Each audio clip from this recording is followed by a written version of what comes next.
1000 angioplastiche, di cui 250 in corso di infarto acuto, un primato per la Sicilia registrato nel corso del 2012 dall'unità operativa di emodinamica e cardiologia interventistica dell'ospedale San Giovanni di Dio di Agrigento, diretto da Giuseppe Caramanno. Questo è frutto della nostra organizzazione perché siamo in grado con un'equipe disponibile 24 ore su 24 per 365 giorni l'anno. Siamo a disposizione di un bacino d'utenza che comprende gli ospedali di Canicattì, di Licata.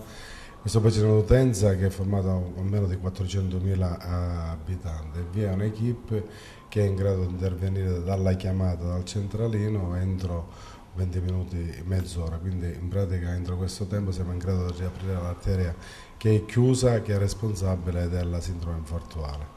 Presso la struttura sono disponibili anche novità terapiche per il trattamento della malattia coronarica, tra cui il nuovo dispositivo vascolare BVS, impiantato già in 23 pazienti con ottimi risultati. Da pochi mesi abbiamo a disposizione un nuovo dispositivo, a differenza di altri degli stent, diciamo tra virgolette vecchi, che erano composti di metallo.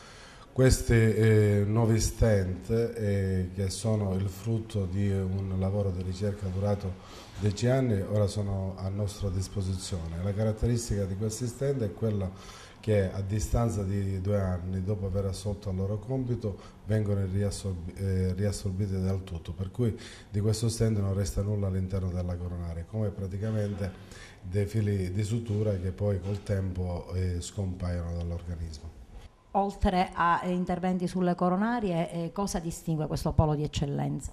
Allora, oltre alle coronarie, ormai da alcuni anni ci stiamo occupando anche degli altri distretti arteriosi, quali le arteriopatie degli arti inferiori, che molto spesso complicano una sindrome metabolica quale il diabete. Poi abbiamo iniziato un progetto per quanto riguarda gli aneurismi dell'aorta addominale, trattamento delle stenosi carotidee che possono essere responsabili al 30% dei casi dell'ictus cerebrale. Recentemente abbiamo eseguito 2 interventi di chiusura del forame ovale pervio, che consiste nel posizionare tra i 2 atri del cuore, l'atrio destro e l'atrio sinistro, dove vi è una comunicazione, diciamo degli ombrellini, in modo tale che venisse chiusa questa comunicazione. Molto spesso questa comunicazione è responsabile di ictus, specialmente nelle forme giovanili,